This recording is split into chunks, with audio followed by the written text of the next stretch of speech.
Hai, halo, assalamualaikum. Ketemu lagi di video kali ini. Saya dapat paket waktu itu beberapa waktu lalu ya, sekitar bulan Desember. Saya dikirimin email, dapat email dari sebuah produsen monitor untuk kamera, field monitor gitu ya, dan ditawarin untuk kerjasama.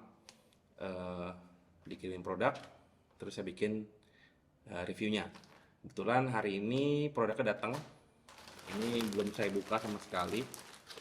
Eh, ini dari Shenzhen ZO Video Technology Company Limited.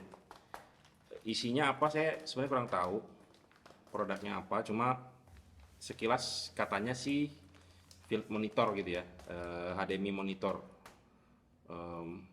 Mereka simbol tipenya katanya namanya memory. Itu yang saya dapat dari email. Sebenarnya ini sudah dibuka ya sama bea cukai buat dicek. Ini ada tulisannya open and resale by custom. Jadi saya nggak tahu, kita coba buka aja ya. Ini first impression sama unboxing. Mungkin nanti di video berikutnya akan saya buat video reviewnya yang lebih detail. Jadi kalau teman-teman ada pertanyaan, tuliskan aja di kolom komentar. Ini kita buka dulu, first impression dulu. Bismillah.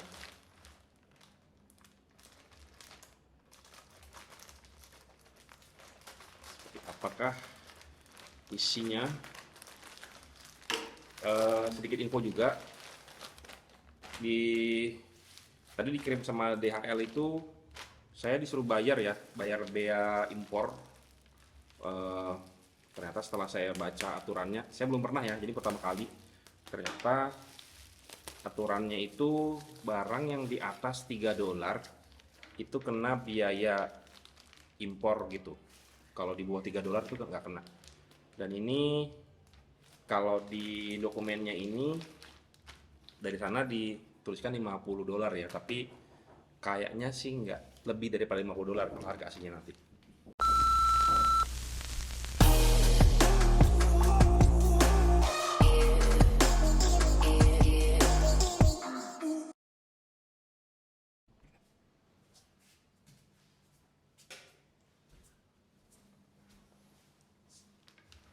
Oke, sorry tadi ada sedikit sesuatu. Saya kembali. Ini dia produknya, seperti ini.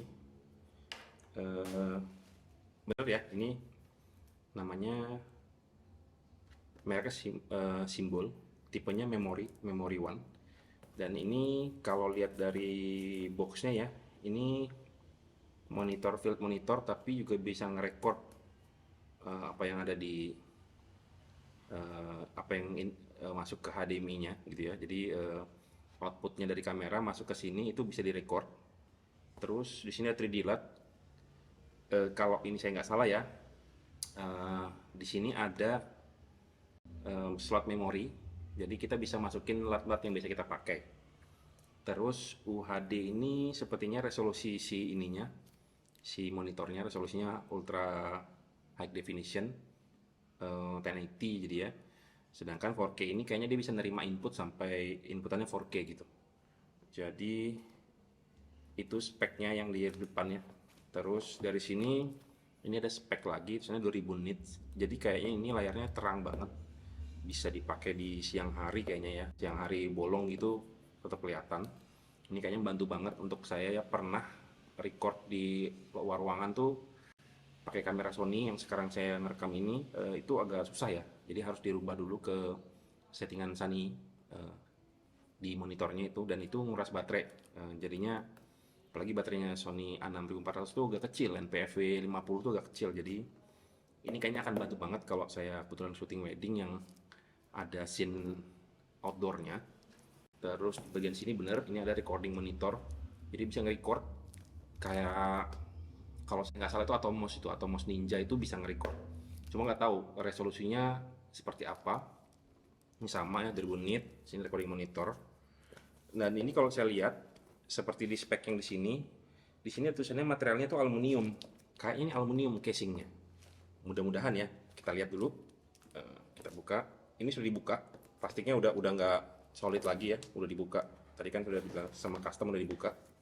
Dalamnya ada ini pelindung aja, terus ada kayak kartu kecil quality control gitu, QC-nya. Terus ada ini buku manual yang ini bahasa Inggris ya sudah. Oke, untuknya bahasa Inggris ya. Ya namanya Memory ya, Memory One. Mereka simbol. Produsennya Zenzen, ZO Video Technology. Kalau ini nanti akan saya baca-baca lagi ya, karena ini kan hanya first impression, video unboxing saja, jadi sekilas aja dulu. Ini thank you card gitu ya, ucapan terima kasih telah membeli gitu. Alhamdulillah, ini dapat ini screen guard, screen protector ya. Nah, ini penting banget nih, karena saya nggak suka kalau layar itu polosan gitu, bisa gampang scratch ya, tergores. Nanti kita pasang. Nah, ternyata udah dapet nih kabel HDMI. Cuma ini full size ya, HDMI full size ya, HDMI A ke HDMI A. Sedangkan kamera Sony saya itu micro HDMI. Jadi kayaknya saya harus beli adapter atau saya beli kabel lain aja deh, yang langsung. Karena adapter itu biasanya koneksinya agak sering putus-putus kalau pakai adapter. Kalau goyang dikit gitu ya bisa putus-putus. Di sini ada apa lagi nih? Ini kayaknya mountingnya deh. Ada mounting untuk, oh ya bener. Ini mounting untuk ke hot shoe ya, ke hot shoe kamera. Jadi bisa dipasang di hot shoe kamera. Terus ini, oke, bisa naik turun gitu. Bisa rotate ya? Oh tapi nggak bisa rotate ya. Cuma bisa begini-gini aja dia. Asik banget nih. Ntar akan saya pakai ini di weddingan berikutnya. Ada berikutnya. Ini ada apa ini? Oh nggak ada, ini cuma silika gel ya, biar gak lembab. Dan ini unitnya udah nggak ada apa-apa lagi. Oke, ini produknya bagus ya, build quality-nya bagus banget nih, dari solid premium aluminium gini, bagus banget nih. Oh, dan ini dapet SD card 32 GB nih.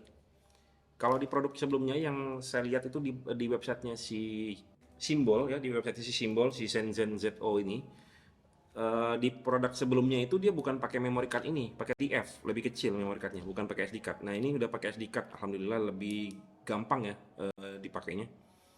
Dan di sini ada ini SD card ya, SD card slot, ada ini apa mount ya, buat masang si ininya bisa dari sini, agak bisa nyamping, bisa gini vertikal ya. Terus di sebelahnya ada ini jack port headphone 3,5 mili. Dengan sini pakai baterai NPF. Saya ada, nanti sebentar saya ambil. Ini ada brandingnya ya, simbol mereknya apa, tipenya Memory One. Dan ini beda dengan yang saya lihat di websitenya si Simbol atau si websitenya Zenzen Zero One ini ya, Video Technology. Di situ yang ada itu produknya ZO600M kalau nggak salah, atau S gitu saya lupa. Itu dua baterai. Nah ini satu baterai. Cuma kayaknya waktu itu yang saya lihat itu plastik. Saya nggak pegang juga sih barangnya, tapi itu kayaknya plastik. Kalau ini lebih premium sih. Ini warnanya saya suka banget. Dia dari aluminium dan warnanya itu kayak MacBook ya, warna grey, space grey gitu. Saya suka banget sih ini. Oke, di bawah-bawahnya ada USB. Ini USB ini saya nggak tahu ini untuk apa. Mungkin nanti saya akan jelasin di video berikutnya ya. Nanti saya baca-baca lagi. Ada quarternya lagi, quarter mount. Biasanya sih memang di bawah sini pasangnya ya, supaya ngeliatnya tuh enak gitu di kamera gitu. Terus di sebelah sini ini ada DC-in. Kalau kita mau pakai powernya tuh ke lewat sini bisa, atau pakai langsung baterai NPF bisa. Dan di sini ada dua port HDMI out sama HDMI in. Nah di bagian atas ada tombol power, ada F1, F2, F3. Nah ini saya yang so far sih ini katanya sih layarnya 5,5 inch. Nah di sini ada speknya nih, bener. Kita baca dulu di sini ya.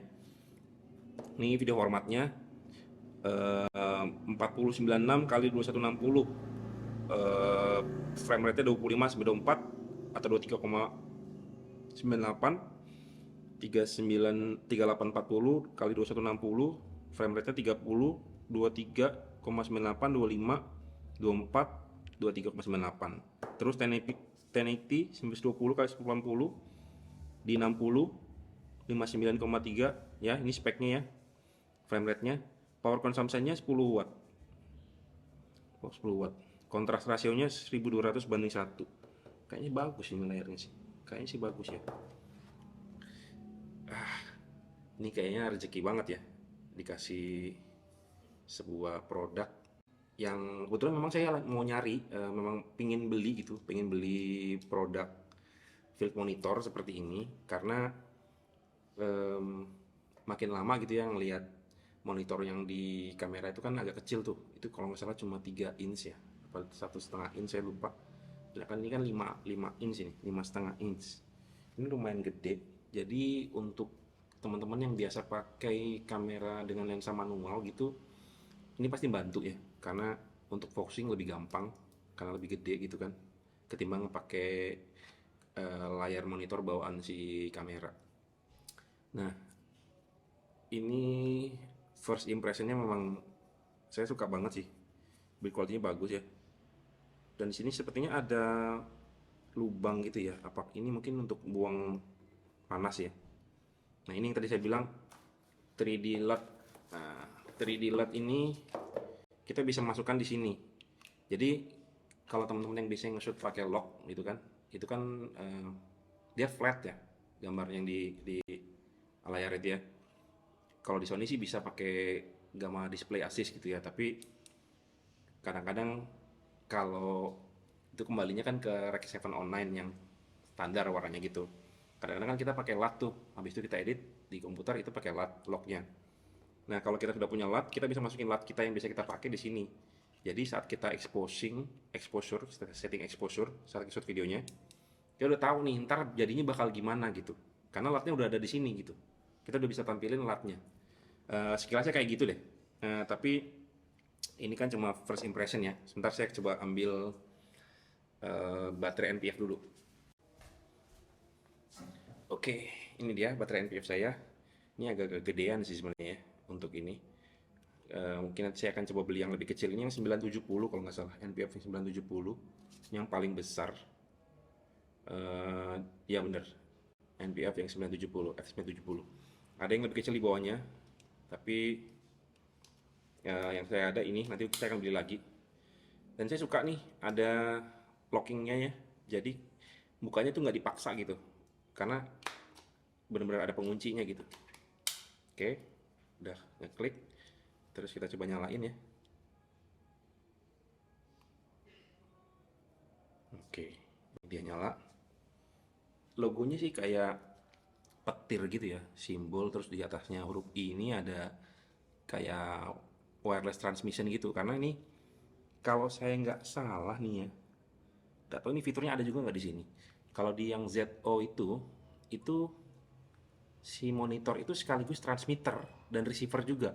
Jadi kalau kita punya dua seperti ini, satu bisa kita pasang di kamera sebagai transmitter, satu lagi itu mungkin sebagai saya lupa istilahnya ya, kalau di syuting itu ada namanya apa ya, video village kalau nggak salah, saya lupa, kalau salah tolong dikoreksi.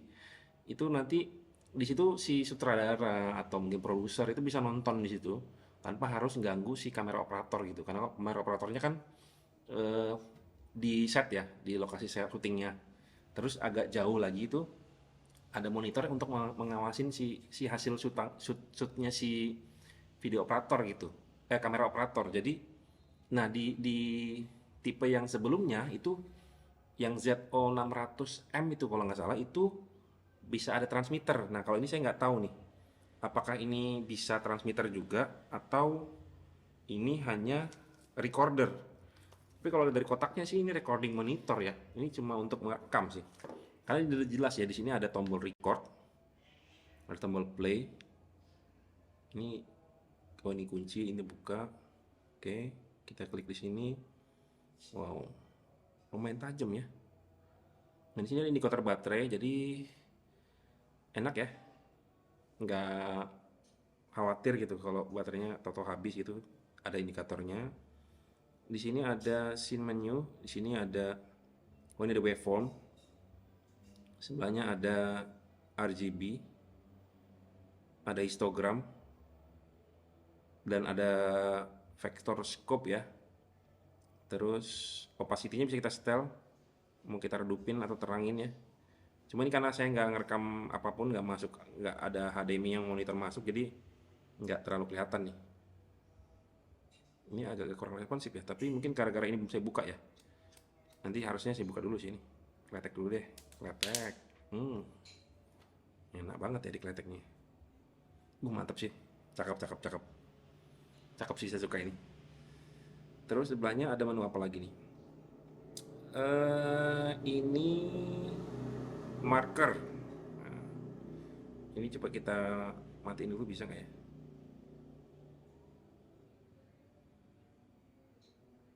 Oh, oke, bisa dimatiin ya.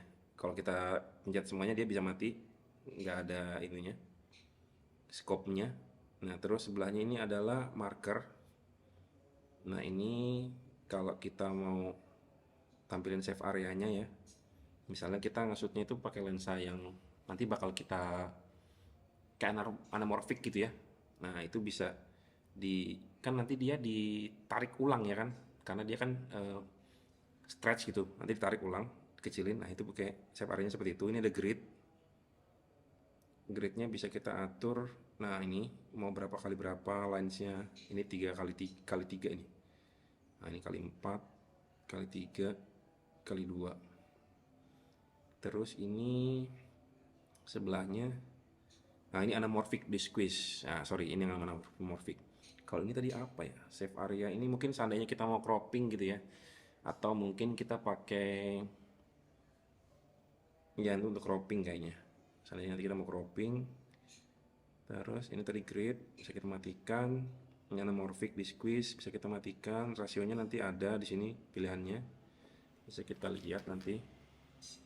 Cuma saya nggak punya lensa anamorphic, jadi saya nggak bisa nyoba kayaknya. Jadi seperti itu. Oke, sebenarnya jujur ini masih agak kecil ya untuk mata saya, tapi lebih mendingan ya. Nah, ini picking. Ya, picking ini gunanya sih untuk kalau kita mau fokus pakai lensa manual ya. Picking itu bisa kita setting mau warna apa, merah, hijau, biru gitu ya, kita sesuaiin. Dan sensitivity-nya ada di setting di bawah sini. Ini cakep sih, tapi ini bener. Ada zebranya juga, wow, amazing. Tapi ini memang fitur dasar ya, fitur dasar di Fit Monitor itu memang harus ada zebra, ada picking seperti itu ya. Karena eh, untuk membantu saat proses syuting sih memang. Terus sebelahnya ini apa ini? Oh, ini LUT. Nah, LUT-nya kita bisa masukin di sini. Ada gamma curve-nya, ada HDR. Oke. Terus color temperature. Nah, ini bisa juga ya. Oke, nice. Dan ini recording. Nah, ini bagian recording nih. Jadi kita bisa ngerekam ya. Oke, berarti karena ini bisa ngerekam, kita bisa ngerekam ke SD card yang ada di sini. Tapi nanti saya confirm lagi ya, saya pastiin lagi ya, karena ini kan benar-benar hanya kayak quick review, unboxing gitu ya, first impression. Nanti saya confirm lagi setelah saya baca detail buku manualnya. Di sini ada settings, oke, ini displaynya ada brightness, contrast, saturation, sharpness, RGB adjustment, setting. Saya kayaknya perlu deh, perlu gedein fontnya kayaknya ini. Ini agak terlalu kecil buat saya, tapi ada nggak ya? Oke, ini ada language, ada bahasanya, ada English. Oke. Version information, oke, ini bisa di-update ya, software update. Oke. SD card does not have an upgrade file. Oh, oke. Berarti kalau kita mengupgrade software yang ada di sini itu pakai SD card ini juga. Jadi update-nya kita download dulu, masukin ke sini, baru diupdate ke situ. Nah, fungsinya ini saya nggak orang tahu nih apa nih. Nanti saya baca dulu ya. USB Type C ini buat apa? Terus apa lagi nih? Nah, ini tempat play. Ini mungkin kalau kita nggak ada yang direkam ya, hasil rekamannya mungkin kita nge-play dari sini. Cuma karena kita nggak ada, ini kita nge-record. Oke, bisa nge-record ya. Nge-record apa yang ada di layar. Berarti saya bisa nge-record. Oke, ini clean output ya. Oke. Ya jadi mungkin itu aja video first impression sama unboxing simbol Memory One. Mungkin di video berikutnya akan saya ulas lebih detail ya. Tapi saya harus pelajari dulu karena jujur ini field monitor pertama saya yang pertama kali saya pegang ya. Saya sebelumnya belum pernah punya dan memang ada keinginan untuk punya sih. Sebelum-sebelumnya sempat lirik-lirik merek lain, cuma ternyata dapat kesempatan ini ya, dikasih kesempatan sama simbol Zensen VO Technology untuk nge-review salah satu produk mereka ini. Katanya sih ini produk terbaru, jadi memang belum ada dijual dan memang saat saya cek di websitenya memang belum ada yang bentuknya kayak gini ya. Di websitenya itu ada video transmitter doang yang nggak ada layarnya, nggak ada monitornya, ada video transmitter yang sekaligus field monitor, tapi nggak tahu itu bisa nge-record atau enggak. Nah kalau yang ini kayaknya sih ini nggak ada transmitter, ini kayaknya hanya untuk nge-record. Nah ini bisa dipakai kalau misalnya kita mau ngejelasin menu-menu di kamera, misalnya mau jelasin menu cara mematikan ini gimana sih di menunya. Nah kadang kita nunjukinnya agak susah tuh ya, kita nge-shoot si kamera, menunya kamera dari kamera lain gitu. Nah kalau pakai ini HDMI out dari kamera masuk ke sini, HDMI in, terus kita record. Nah itu menunya itu udah ke-record di sini, jadi kita bisa ngejelasin menu-menu di kamera itu lewat ini aja, fitur ini, karena ini bisa ngerekam. Jadi dia ngerekam output dari kamera atau output dari HDMI. Dan harusnya sih ini bisa sih untuk ngerekam apapun ya, selama masuk HDMI gitu.